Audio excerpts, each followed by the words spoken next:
Start कर रहे हैं। पहला आता है आपका एक्सरसाइज का क्वेश्चन नंबर 9.4। ठीक है जी। अब यहां पर आपको इंसिडेंट एंगल दिया है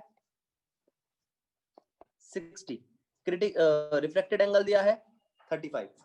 ठीक है, तो आप यहां से म्यू निकाल सकते हो।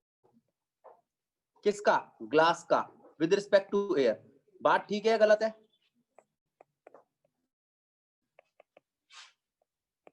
ठीक, लिलीमा, बात ठीक है? अब अगर मैं दूसरा वाला केस लेता हूं, वहां पर एयर का दे रखा है और वाटर का दे रखा है, तो क्या आप वाटर का निकाल सकते हो विद रिस्पेक्ट टू एयर?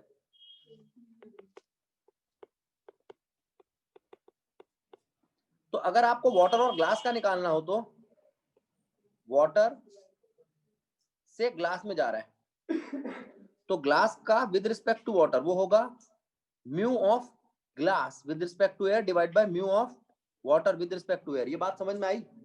पक्का? Is equals to sine 45 divided by sine जो निकालना है x। ये है, ये है, ये है, तो ये भी आ जाएगा। बात समझ में आई? क्वेश्चन खत्म। 9.5 में दिक्कत है? कोई समस्या नहीं है, अच्छा क्वेश्चन है। क्या कह रहा है? कहता है एक टैंक है, उस टैंक के बॉटम में एक बल्ब है। ठीक है, अब उस बल्ब को देखो, ये यहां से एक ऐसे करके एक रे गई सीधी, फिर वो थोड़ी सी तिरछी हुई और रिफ्लेक्ट हुई, फिर वो थोड़ी और तिरछी हुई और रिफ्लेक्ट इतना हो गई कि 90 डिग्री आ गया। क्या आ गया? जब वो 90 डिग्री आ गया, उतना ही एरिया वो इल्यूमिनेट करेगा, बाकी वो इल्यूमिनेट नहीं करेगा। बात ठीक है या गलत है? ठीक है, वो कह रहा है कितना एरिया वो इल्यूमिनेट करता है पता लगाओ एक बल्ब। ठीक है, तो हमने कहा भैया वो इतना एरिया इल्यूमिनेट करता है। अब मैं फिर से इसको नीचे एक बार बना के दिखा रहा हूं,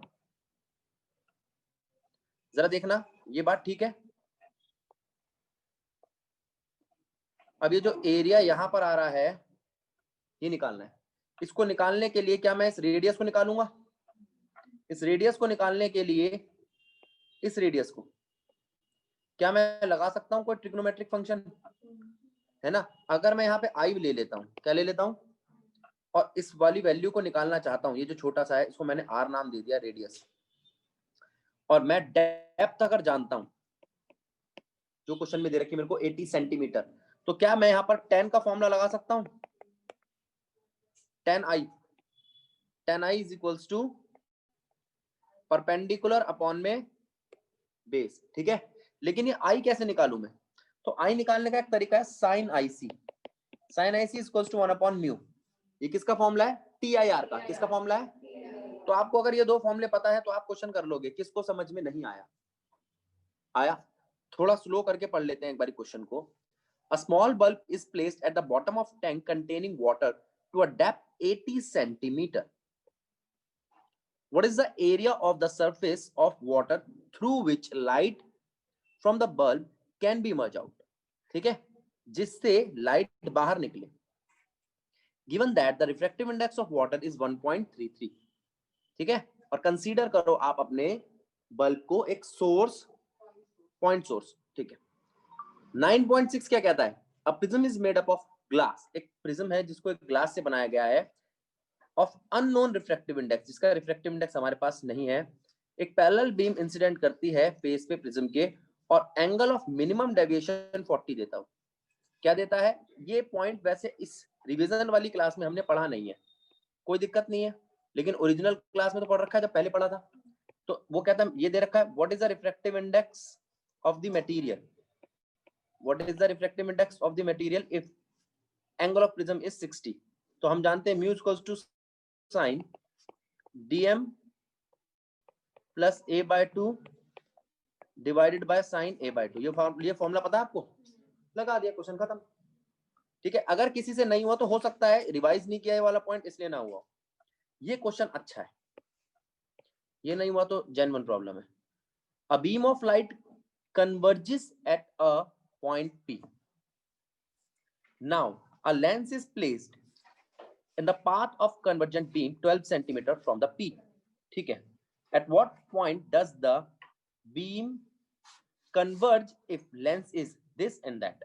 देखो भाई, ये आपके पास प्रिंसिपल एक्सिस है, ये आपके पास वो लाइट है जो कन्वर्ज कर रही है, कन्वर्ज कर रही है, ये आपका लेंस है जो अभी अभी आपने बीच में रखा है जबरदस्ती, ठीक है। अब यहां पर जब आपने बीच में ये लेंस रखा तो वो उस लाइट को और कन्वर्ट कर देगा, लेकिन जरूरी नहीं है आपने ये वाला रखा हो सकता है आपने दो रखे ना, यहाँ दो केस लिए, एक है कनकेव और एक है कन्वेक्स। कन्वेक्स रखा हो तो डाइवर्ज कर देता, कनकेव रखा है तो कन्वेक्स रखा है तो कन्वर्ज कर देगा, कनकेव रखा होता तो डाइवर्ज कर देता, ठीक है। अच्छा, अब यहां पर ध्यान क्या रखना है, आपका U पॉजिटिव है, क्या U पॉजिटिव है, बाकी और कोई बात समझने वाली नहीं है। 1/f is equals to 1/v minus 1/u का फॉर्मूला लगेगा। एकमात्र ऐसा केस है जब आपका U पॉजिटिव होता है। U पॉजिटिव करने के लिए, U पॉजिटिव करने के लिए जो आपका ऑब्जेक्ट है वो वर्चुअल होना चाहिए, असलियत में ऑब्जेक्ट है ही नहीं। क्यों? लेंस के उधर कोई ऑब्जेक्ट नहीं है, लेंस के इधर ऑब्जेक्ट है, इधर ऑब्जेक्ट है, यानी कि लेंस को बाद में इंट्रोड्यूस किया गया, ऑब्जेक्ट तो प्रिंसिपल एक्सिस पे आ ही नहीं रहा, हमने जबरदस्ती बनाया है, ये कहना चाह रहा है, ठीक है। जब भी ऐसा होता है तो हम इसको क्या कर देते हैं, हम इस रो को, इस लाइन को डॉटेड कर देते हैं। वो डॉटेड क्यों करते हैं? बताने के लिए कि ये एक वर्चुअल लाइन है। अब हुआ पूरा, बात समझ में आ गई? पूरा क्वेश्चन कराऊंगा, इतने से काम चल जाएगा, करवा दे, हो जाएगा ना। 1/f equals to 1/v minus 1/u से। अब देखो इस इक्वेशन को पढ़ो, ये कहना क्या चाह रहा है, ये कह रहा है भैया हमने काफी सारी चीजें पढ़ी हैं जिसके अंदर हम ये फॉर्मूला लगाते हैं। फॉर्मूले का नाम है मिरर इक्वेशन। क्या नाम है फॉर्मूले का? Use the mirror equation two deduce that an object place between f and 2f। अगर एक ऑब्जेक्ट को रखा जाए f और 2f के बीच में, of a concave mirror produce a real image beyond 2f। ये कह रहा है ये बात होती है अगर आपका ऑब्जेक्ट हो f और 2f के बीच में, तो इमेज जो बनेगी वो बियॉन्ड 2f होगी। ये तो ठीक है, आप इसको प्रूव करो, किससे? मिरर इक्वेशन से। तो क्या आप कह सकते हो कि भैया हम मिरर इक्वेशन जानते हैं? वो ये कहती है 1/f is equals to 1/v minus 1/u। इसके हिसाब से पहले आप v निकालो, 1/v क्या बनेगा? 1/f plus 1/u। ओ अच्छा, ये ठीक है, मैंने लेंस फॉर्मूला लिख दिया, अब ठीक है। अच्छा, ये इक्वेशन ठीक है, अब इसमें साइन कन्वेंशन लगाई नहीं, लगनी है, लगाते रहेंगे। 1/f equals to 1/v equals to 1/f minus 1/u, ठीक है। अब मैं आपसे कह रहा हूं कि क्वेश्चन की डिमांड क्या है। क्वेश्चन कह रहा है कि ऑब्जेक्ट को प्लेस किया गया f और 2f के बीच में। ऑब्जेक्ट का मतलब होता है u, u कहां रखा गया है? f और 2f के बीच में। 1/f और 1/2f के बीच में रखा गया ऑब्जेक्ट को। बोलो, 1/f और 1/2f के बीच में रखा गया ऑब्जेक्ट को। बात ठीक है गलत है? अच्छा, अब जब मैंने ये चेंज करा 1/ करा, तो क्या मुझे ये इनवर्स नहीं करने चाहिए थे? ये बात ठीक है? फिर आप कहोगे कि भैया हमें तो 1/u नहीं चाहिए, इस इक्वेशन को लाने के लिए मुझे 1/u चाहिए, माइनस 1/, माइनस लगा दो।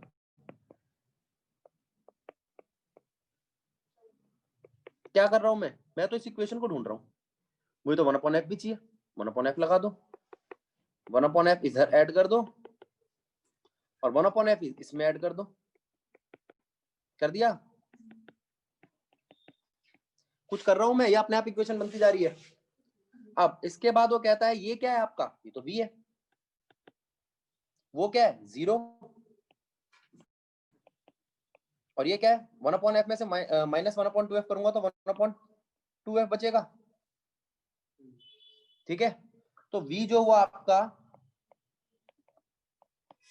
ये इक्वेशन आई, v 0 से छोटा है, v 0 से, इसके हिसाब से क्या है v 0 से क्या है? छोटा मतलब रियल है। कैसा है?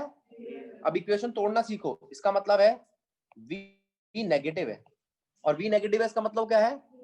रियल है। अच्छा रियल है, इसका मतलब सारी बातें रियल चल रही है। हाँ, और अगर रियल चल रही है तो इस इक्वेशन का क्या मतलब है? इसको भी नेगेटिव के हिसाब से देखो। अब आप कहोगे v जो है वो 2f से बड़ा है, लेकिन नेगेटिव में बड़ा कैसा है?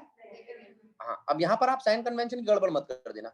v 2f बियॉन्ड 2f है। v क्या है? Beyond 2f। यहां इस इक्वेशन में दो इक्वेशन है, v is less than 0, v is greater than 2f, लेकिन 2f नेगेटिव है। ये कौन बता रहा है? v लेस देन 0 बता रहा है। बात समझ में आई? ठीक है। और आप थोड़ा सा दिमाग लगाओगे तो आपको पता होना चाहिए, अगर मिरर कॉन्केव है तो f और 2f दोनों नेगेटिव, दोनों इस तरफ होते हैं। ठीक है, बात समझ में आई? अब यहां जाके बच्चा परेशान हो जाता है, v 0 से छोटा है, v 2f से भी छोटा है, v है कहां? गलत लग रहा है। हाँ लगती है बच्चों को कि वो सोचता है क्योंकि वो तो पॉजिटिव के हिसाब से सोच रहा है। नहीं नहीं, ये सारी की सारी इक्वेशंस कहां लगी पड़ी है? नेगेटिव में। अब समझ में आ गया? समझ में आ गया? ये जिसका डाउट था पहले उससे पूछता हूँ, इस क्वेश्चन में कहता क्या है? इस क्वेश्चन में कहता है भैया बाहर एक म्यू दिया है, ठीक है, अंदर भी एक म्यू दिया है, ठीक है, बाहर जो म्यू दिया है, अच्छा गुरकिरत कह रहा है भैया एक बार क्वेश्चन नंबर 5 बता देना। बताते हैं। बाहर जो म्यू दिया है वो म्यू कौन सा है? लो। और अंदर जो म्यू दिया है वो क्या है? वो म्यू है हाई। दो म्यू दिए हुए आपको, लो मीडियम और, ठीक है ना? अच्छा, अब लो का मतलब हो गया आपका रेयरर और एच का मतलब हो गया डेंसर। अगर लाइट डेंसर से रेयरर में जा रही हो तो टीआईआर लगेगा, तो टीआईआर तो यहां लगेगा, टीआईआर यहां नहीं लगेगा, यहां टीआईआर नहीं लगेगा। टीआईआर कहां लगेगा? पता चल गया? ठीक है। अच्छा ये क्या है? ये तो एक नॉर्मल सा रिफ्रैक्शन है। ये क्या है? सिंपल सा रिफ्रैक्शन। वो कहता है पता लगाओ आई कौन है, पता लगा लेंगे। अब ये क्या है? ये टीआईआर के लिए क्या होना चाहिए? आईसी। आईसी कितना होना चाहिए? हाँ आईसी से बड़ा, लेकिन हम आईसी लेंगे इसको। अब देखो क्या मैं कह सकता हूं कि एक मेरे पास म्यू एल है, एक मेरे पास म्यू एच है, तो म्यू एच से एल क्या निकलेगा? Mu L by mu H. मुझे कहां से कहां जाना है बेटा? हाई से लो जाना है। हाई, हाँ ठीक है। म्यू एल है कितना? लो 1.44, ये 1.68, तो म्यू एल एच आ गया is equals to 1/sin IC. गलत, यही गलती करते हैं बच्चे। ये एच से एल नहीं, एल से एच ही लेना पड़ेगा। क्यों? तभी बटे में आईसी है, नहीं तो आईसी ऊपर आ जाएगा। आपको याद क्या रखना है? हम हमेशा एक जेन्युइन सा फॉर्मूला फॉलो करते हैं, rarer to denser 1/sin IC. याद रहेगा? इसी वजह से ये आईसी नीचे इसलिए है क्योंकि ऊपर मैंने साइन आर लिया था और वो आर 90 था। मैं बता रहा हूं बच्चे गलती कहां कर सकते हैं।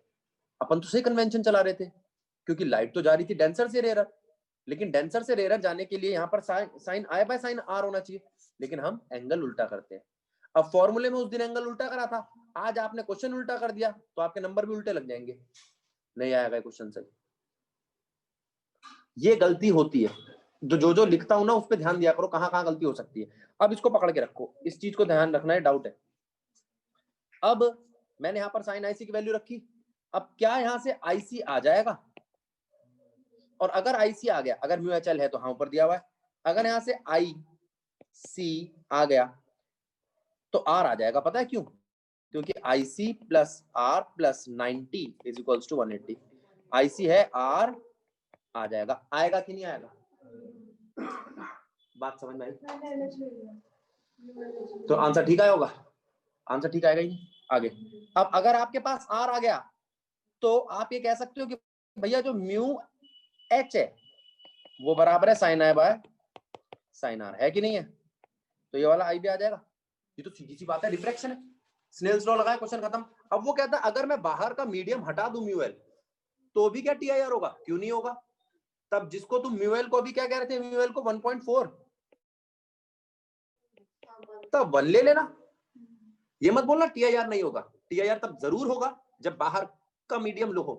कब TIR नहीं होगा? जब बाहर डेंसर और अंदर गायब कर दे मीडियम। क्या अब TIR होगा? यहां पर तो म्यू है, यहां पर एयर है, अब TIR नहीं होगा। खोखले पाइप में TIR नहीं होगा। समझ में आया? ये कंडीशन बदल गई। रेयर टू डेंसर कभी TIR नहीं होता। दो ही कंडीशन है इसकी, उसी पे ध्यान दो। अब इसके बाद एक 19वां क्वेश्चन देखो। The image of small electric bulb fixed on the wall. अगर एक दीवार पर आपने, ये रही दीवार, ये रही दीवार, खत्म कहानी। बेटा बोर्ड पे ध्यान दो पहले। यहां पर आपने एक बल्ब फिक्स किया है, बल्ब लगा दिया, उसकी इमेज यहां चाहिए। चलो चाहिए, ले लेंगे इमेज। ठीक है, मैं कहां लेंस रखूं? 3 मीटर की दूरी है। कितने मीटर की? 3 मीटर की दूरी है। उसके बाद मुझे 3 मीटर पे कन्वेक्स लेंस रखना है। तो what is the maximum possible focal length? बड़ी से बड़ी फोकल लेंथ कितनी होगी? बड़ी से बड़ी का मतलब ये नहीं कह रहा, ये कंडीशन दी है इसने, यही कंडीशन है इस क्वेश्चन की।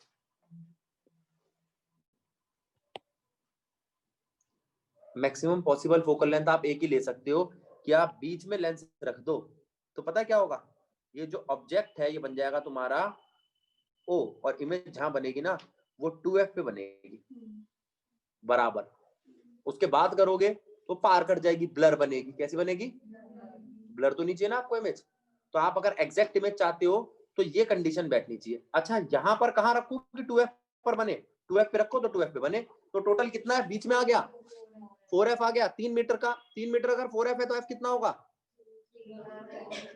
क्वेश्चन समाप्त। कंसेप्ट बना पा रहे हो? अब इसने कहा नहीं भैया मैं तो f बड़ा लूंगा, ले लो बड़ा। f अगर बड़ा कर दोगे तो वो थोड़ा और पीछे हो जाएगा, और पीछे हो जाएगा तो इमेज पार कर जाएगी, तो ब्लर बनेगी। ठीक है, 20वां क्वेश्चन बड़ा अच्छा क्वेश्चन है और समझने वाला क्वेश्चन। एक स्क्रीन को प्लेस किया गया 90 सेंटीमीटर। पहले तो समझ लो भैया कि आपको ये ऑप्टिक्स की भाषा भी समझ में आती कि नहीं आती। ये आपका एक कैलिब्रेटेड स्केल है। यहां पर आपने रखा है ऑब्जेक्ट को। ऑब्जेक्ट जो मर्जी रख लो, कैंडल रख लेते हैं स्कूल वगैरह में, उसकी जो वो फ्लेम होती है उसको देख लेते हैं। ठीक है, कुछ भी रख लो आप। आपने ये रखा, आपने कहा कि भैया मैंने ना यहाँ पर एक स्क्रीन रखी है, एक व्हाइट कलर का एक डब्बा सा होता है, उस पर स्क्रीन होती है, चौकोर डब्बा, और उस पर हम देखते हैं। उसकी व्हाइट कलर इसलिए लेते हैं जिससे उसके कलर भी दिखाई दे। ठीक है, अब वो कहता है मैं यहाँ पर ना लेंस प्लेस करूंगा, लेंस प्लेस करूंगा, एक बार यहाँ करूंगा और एक बार 20 सेंटीमीटर दूर। कितनी दूरी है बीच में? चलो जी ठीक है, मैं आपसे पूछ रहा हूं ये सब है कहां अरेंजमेंट? अब मेरी बात सुनो।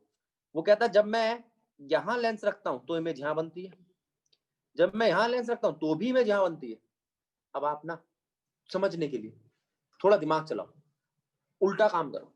जब आप इसको ऑब्जेक्ट मानो तो ये इमेज, ये लेंस, मैं कलर बदल रहा हूं। अब मैं ऑब्जेक्ट इसको मान रहा हूं, ऑब्जेक्ट किसको मान रहा हूं? स्क्रीन को। ये लेंस और ये इमेज, क्या ये नहीं होना चाहिए कि ये ऑब्जेक्ट डिस्टेंस इस ऑब्जेक्ट डिस्टेंस के बराबर होगा? एक बार मैं स्क्रीन को ऑब्जेक्ट मान रहा हूं, एक बार ऑब्जेक्ट को ऑब्जेक्ट मान रहा हूं।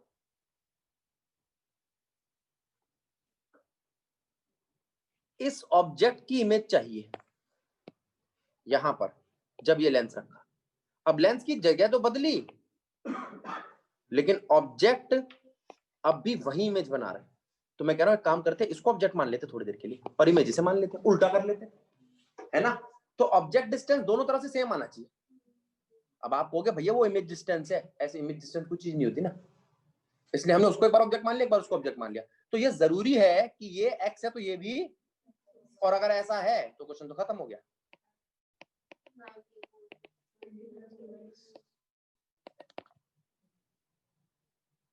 x must be 35 to form image at same point, ठीक है, with two different position of a convex or convex lens। concave के बारे में यहां नहीं कह सकते, ठीक। अब आपको 19वां क्वेश्चन और 17वां क्वेश्चन अभी अटेम्प्ट करना है, करो। अब इस क्वेश्चन पे ध्यान देंगे, ये क्वेश्चन क्या कह रहा है। कहता है अगर एक से ज्यादा लेंस हो तो आप कैसे फाइनल फिगर तक पहुंचोगे। पहले इसको देखो, ऑब्जेक्ट दिखाई दे रहा है, ओरिजिनल ऑब्जेक्ट, फाइनल इमेज कहां देगा ये पता लगाना है। पता लगाते हैं। हमने कहा भैया इस ओरिजिनल ऑब्जेक्ट से काम चलाओ। इस ओरिजिनल ऑब्जेक्ट से पहले आप एक रे भेजो, ये गई रे पैरेलल और फोकस पे कट करेगी। कहां कट करेगी, इसके फोकस पे, और इसका फोकस मुझे कितना दे रखा है 10 सेंटीमीटर, ठीक है। अच्छा 10 सेंटीमीटर फोकस पे कट करेगी, फिर उसके साथ फिर एक हम ये सी वाला पार्ट ले लेंगे, काट पीट के इसकी एक इमेज बना देंगे। क्या बना देंगे, अब मैं एक इमेज बनाने की कोशिश कर रहा हूं, यहां बन गई इसकी इमेज, मान लो। अभी ना दो है ही नहीं लेंस, एक ही लेंस है। कितने लेंस है, और उसी से आपको इमेज मिल गई इमेज। तो आपने कहा भैया यहाँ पर अगर इमेज बड़ी बनानी है कि भैया ये छोटी इमेज नहीं बनेगी, ऑब्जेक्ट नहीं है वहां पर, तो ये एक इमेज बना लो, बना ली इमेज। अच्छा अब ये जो इमेज है ये तब तो नहीं बनेगी जब ये लेंस बीच में आ जाएगा, जब ये लेंस बीच में आ जाएगा तब सोचना पड़ेगा, ठीक है। ये कितनी दूरी है, ये डिस्टेंस कितना है दो लेंसेज के बीच में, 5 सेंटीमीटर। अच्छा अब एक मेरी बात सुनो, एक इस वर्ड को देखो क्या लिखा है, फर्स्ट लेंस की इमेज सेकेंड लेंस की ऑब्जेक्ट होगी। बात ठीक है गलत है। अब मेरी बात सुनो, इस लेंस के लिए ये इमेज है, ये ऑब्जेक्ट है। इस लेंस के लिए ये ऑब्जेक्ट है और इसका डिस्टेंस कितना है। अगर मान लो इसकी इमेज बनी है v, तो इसका डिस्टेंस पता है कितना है, u डैश जो है वो है, जो भी आया है v उसमें से 5 माइनस करो। दूसरी बात ये पॉजिटिव होना चाहिए। कैसा होना चाहिए, बात ठीक है गलत है। अब जो भी आपने कहा भैया v में से माइनस कर दो 5 आ जाएगा, आ जाएगा, बात ठीक है। अब आपने कहा इसके लिए आया ये, तो अब ये क्या है, ये तो इसका दूरी हुई, ये लेंस फिर बीच में आ गया। अब ये कितनी दूरी है 10 सेंटीमीटर, 10 सेंटीमीटर है, 10 सेंटीमीटर और माइनस कर दो तो ये किसका ऑब्जेक्ट है, डबल डैश, जो भी आया था u डैश उसमें से भी 10 माइनस कर दो, वो उसका u हो गया। अच्छा तुम्हारे पास सबके u आ गए और f तो दे ही रखा है, तो b सबके आ ही जाएंगे। अब एक एक करके आंसर को देखते हैं। आंसर में पहले हमने पहला v निकाला, पहला v निकला कितना 15 सेंटीमीटर। अगर मैं यहाँ पर 15 रखता हूं तो 15 माइनस 5 कितना होता है 10 सेंटीमीटर आपका u है, 10 सेंटीमीटर u और f भी 10 है, u 10 f 10। अगर f यानी कि फोकस पर ही ऑब्जेक्ट रख दिया जाए तो इमेज कहां बनती है इन्फिनिटी पे, तो अगली जो रे जाएगी वो सीधी हो जाएगी। कैसी हो जाएगी, और अगर किसी की सीधी यानी कि पैरेलल रेज आ रही हो तो वो कहां आके मिलती है, किसके फोकस पे, तीसरे लेंस के फोकस पे। तो इसका मतलब फाइनल इमेज हर हाल में +30 पे बननी चाहिए कि नहीं बननी चाहिए। तो हमने किसका इस्तेमाल किया, लॉजिक का, और देखो अपने आप पहुंच गए +30 पे। ये है आपके कनेक्टेड या एक से ज्यादा लेंस, समझ में आया, पक्का, झूठ तो नहीं बोल रही। चलो हो जाओ, शुरू हो जाओ, सॉल्व करो उसको। 18, क्वेश्चन नंबर 18 में क्या कहता है, you have learn that plane and, बेटा एक 9.8 भी पूछा, जरा देखो। अगर फोकल लेंथ दे रखी है आपको ग्लास के लेंस की, what is the power, power होता है 1/f, पहला पार्ट तो हो गया। The radius of curvature of the faces of double convex lens is 10 centimeter and 15 centimeter. तो फॉर्मूला लगेगा 1/f is equals to